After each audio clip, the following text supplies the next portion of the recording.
마가복음 14장 23절 말씀입니다. 마가복음 14장 23절 말씀입니다. 제가 봉독해 드리도록 하겠습니다. 또 잔에 가지사 감사 기도하시고 그들에게 주시니 다 이를 마시매. 사랑하는 성도님들, 우리가 살아가는 세상에는 법칙이 있습니다. 세상과 사회에는 꼭 인간이라면, 사람이라면, 구성원이라면 지켜야 될 그런 법들이 있습니다. 그리고 그런 많은 법들로, 법칙들로, 원칙들로 이 세상은 이루어져 있습니다. 물론 이제 꼭 지켜야 하는 원칙들도 있는데 알아서 지켜지는 그런 원칙도 있습니다. 우리가 지난주에 이야기했었던 콩심대 콩나고 같은 경우도 그런 대표적인 세상과 사회를 이룬 법칙 중에 하나일 텐데, 그 외에 또 하나의 여러 가지 법칙 중에 또 하나의 중요한 법칙으로는 주고받는 법칙이 있습니다. 준 만큼 받고 받은 만큼 주는 그런 원칙입니다. 사회에서는 보통 다 통용이 되는데 크게 어려운 이야기는 아니죠. 내가 상대방한테 주는 만큼 상대방한테 받기도 하고, 또 상대방이 나한테 주는 만큼 나도 상대방한테 주기도 하고, 계속 무한대로 주기만 할 수는 없죠. 우리도 모두 다 그 돈이나 재화에 한계가 있기 때문에 무한대로 주기만 할 수는 없는 것 아닙니까? 그래서 주면 또 받기도 하고, 또 받으면 또 주기도 하고. 물론 우리가 다 완전히 똑같이 할 수는 없어요. 제가 오늘 2만 원짜리 식사를 대접받았다고 해서 다음날 내가 꼭 똑같이 2만 원짜리 식사를 사줄 필요는 없는 거죠. 하지만 비슷하게 15,000원이든 25,000원이든 비슷한 식사를 대접하거나 아니면 거기 준하는 어떤 선물 같은 걸 주거나, 이런 식으로 우리가 보통 사회생활을 하고 인간관계를 맺기는 합니다. 만약에 누군가가 한 3번 정도 아주 좋은 식사를 대접했는데 제가 그 사람한테 대접을 안 해요. 그게 3번 얻어먹기만 하고 저는 가만히 있어요. 그러면 그 사람은 다음부터는 저하고 식사를 하는 것을 반기지 않을 것입니다. 이런 식으로 우리는 항상 받으면 또 주기도 하고 또 주면 받기도 하고 이러면서 살아가죠.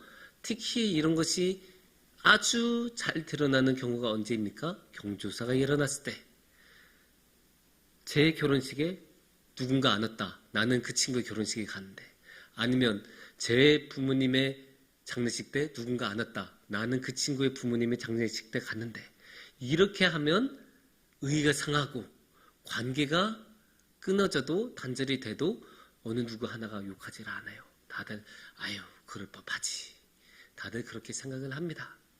이게 세상을 이루고 있는 하나의 법칙이라고도 할 만큼 인간관계를 이루는 중요한 원리 중에 하나입니다. 그리고 이거에 대해서는 모두 다 이해를 하죠.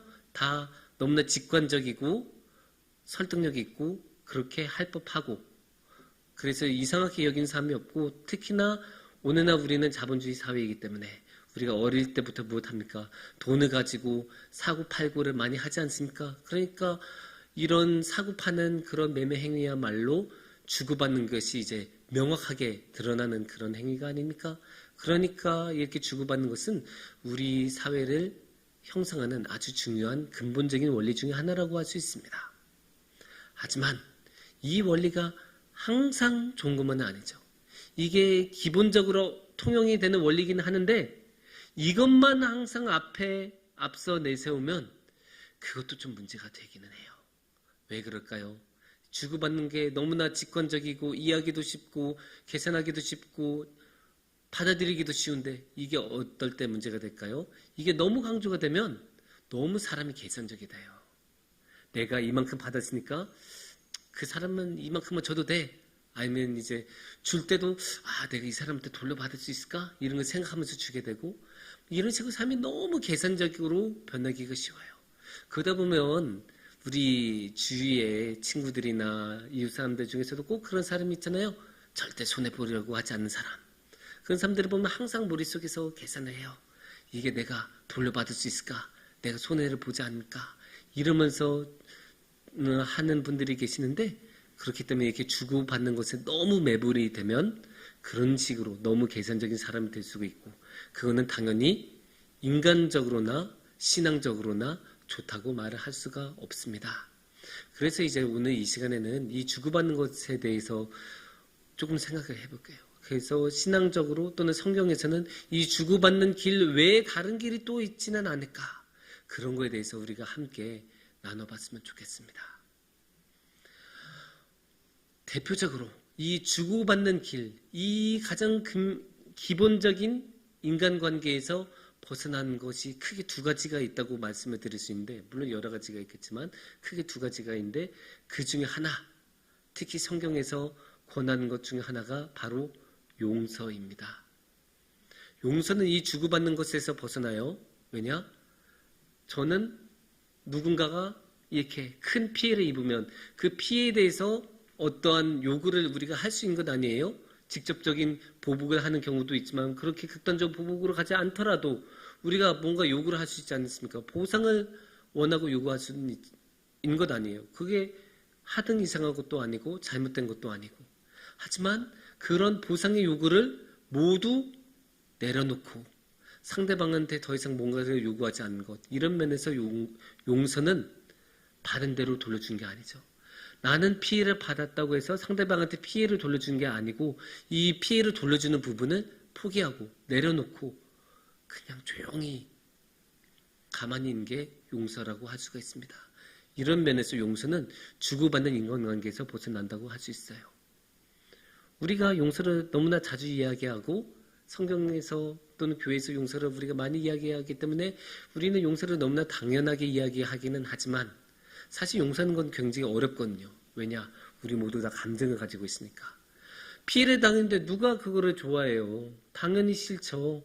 당연히 화가 나고 분노가 일어나고 때로는 참을 수 없는 정도로, 조절하기 힘들 정도로 감정이 올라오기도 해요. 그리고 이제 사람이란 게 원래 그래요. 이 보복의 심리라는 게, 제가 한 대 맞았다고 해서 제가 똑같이 한 대 때렸다고 분이 풀려요? 아니에요. 분이 안 풀려요. 한 대 맞았다고 갑자기 막 맞으면 두 대, 세 대 정도는 때려야 마음이 풀릴까 말까예요.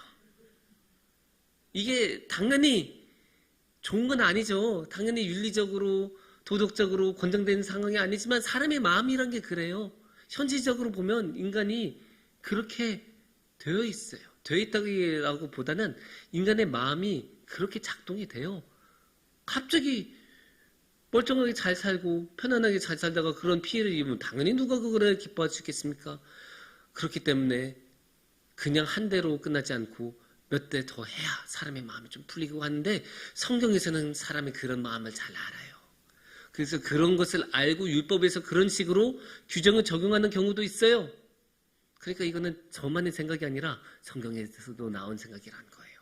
어디서 볼 수 있냐? 출애굽기 22장 1절 말씀을 보시면, 사람이 소나 양을 도둑질하여 잡거나 팔면 그는 소 한 마리에 소 5마리로 갚고 양 한 마리에 양 4마리로 갚을 지니라. 해석이 필요 없죠? 너무나 간단하잖아요. 소 한 마리 누가 훔쳤어요? 저한테 5마리로 줘야 돼요. 양 한 마리, 양 4마리. 이건 심지어 2대, 3대도 아니에요. 4배, 5배예요. 여기는 성경이 그렇게 분명히 말하고 있어요. 4배로 주거나 5배 정도는 줘야 그 피해가 메꿔진다. 성경에서는 그런 게 본 거예요. 뭐 경제학적으로 우리가 뭐 복잡하게 말할 수 있죠. 그 하나의 양이나 소를 빼앗김으로 인해 발생하는 기회비용이나 그때 투자할 수 있었던 타이밍 놓치거나 뭐 어쩌고 저쩌고 뭐 그렇게 길게 이야기할 수가 있겠지만, 그런 거 다 떠나서 4배 또는 5배로 갚아라. 이게 성경에서 말하는 판결이에요. 꽝꽝. 끝. 하지만 용서란 거는 성경에서 당연하게 허락해주는 4배와 5배의 몫을 전부 포기하는 거예요. 4배, 5배를 포기하는 거는 물론 내가 온당하게 받을 수 있는 그 하나마저도 포기하는 것. 이게 용서예요. 그러니까 당연히 힘들죠. 그게 쉽겠어요? 하지만 용서는 애초에 이런 거를 따지지 않아요. 이런 4배, 5배 내가 받은 몫을 따지지 않아요. 내가 준 것만큼 돌려받는다? 내가 받은 만큼 돌려준다? 아니에요. 그냥 무조건 다 받아준다예요. 그러니까 성경에서 예수님과 베드로가 이야기하실 때 뭐라고 하셨습니까? 그게 마태복음 18장 22절에서는 이렇게 말씀하십니다. 예수께서 이르시되 내게 이르노니 7번뿐 아니라 7번에 70번까지라도 할지니라. 베드로가 예수님한테 와서 묻습니다. 예수님, 왜 그러냐? 제가 만약에 정말로 천인국노한, 정말로 선을 넘는 그런 행위를 당했어요? 그럼 제가 7번 정도까지 참을 수 있을 것 같아요. 제가 7번 정도 참으면 그걸로 그래도 되지 않습니까? 아니야, 7번으로 너무 적어. 7번을 몇 번? 70번 해라. 그러면 이게 490번이 되겠죠? 491번째부터는 그러면 보복에 나서도 되겠습니까? 아니죠. 당연히 그런 말씀이 아니죠. 490번 정도를 용서라면 그냥 그 다음부터는 그냥 다 용서하라는 거죠. 사실 490번 정도는 그렇게 큰 일을 당한 것도 어려워요.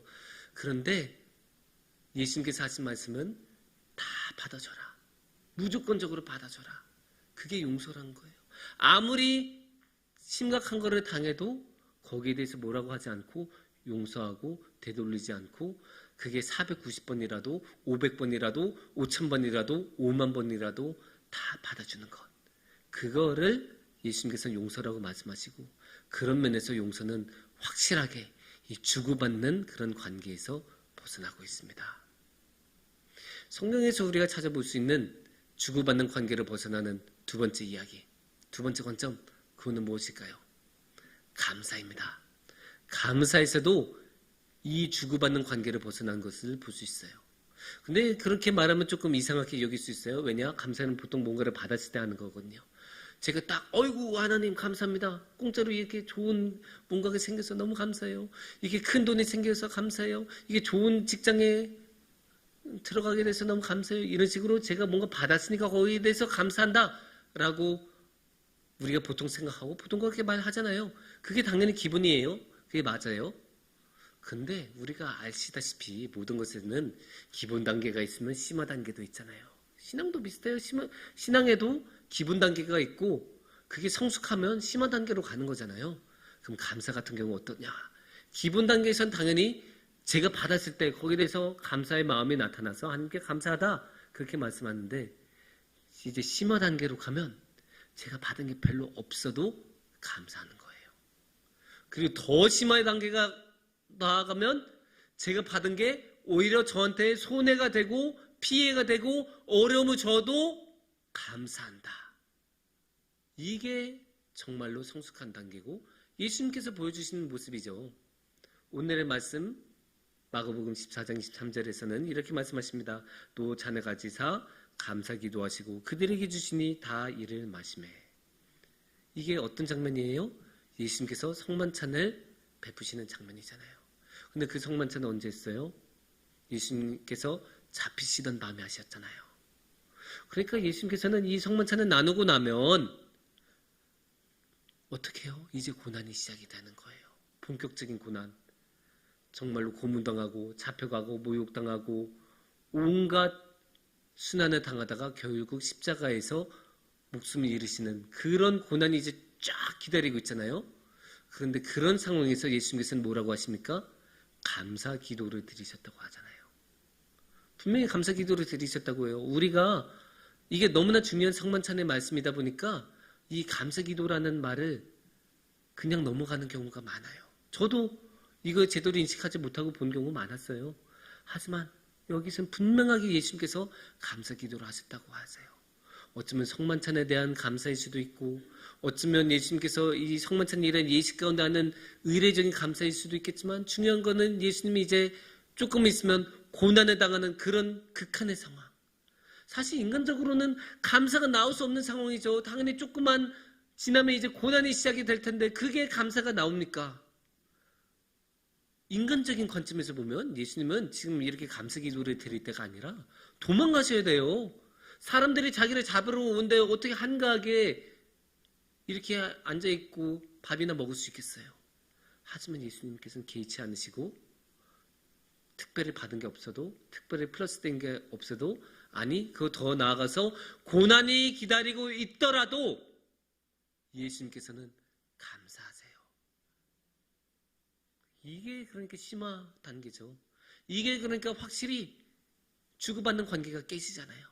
제가 받은 게 없어도 하나님께 감사만 드리는 나한테 이득된 게 없어도 하나님께는 감사드려요. 왜냐? 그만큼 하나님 사랑하고 하나님께 더 나아가고 싶고 모든 것이 하나님 안에 있다는 것을 너무나 잘 알고 있기 때문에 비록 지금 받은 게 없더라도, 비록 지금 고난이 눈앞에 있더라도 감사를 드릴 수 있는 거예요. 이렇게 용서와 감사는 주고받는 관계에서 벗어나는 아주 중요한 그런 모습들입니다. 그리고 이렇게 주고받는 관계에서 벗어나면 어떠한 유익이 있을까요? 어떤 신앙적인 유익이 있을까요? 이 주고받는 관계에 매이지 않게 되는 거죠. 이 계산에서 벗어나게 된 거예요.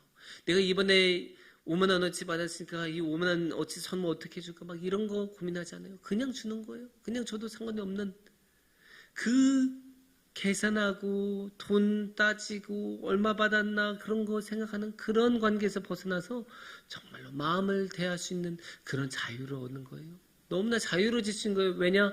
더 이상 그런 계산에 얽매이지 않으니까. 그러니까 자유로워질 수 있는 거죠.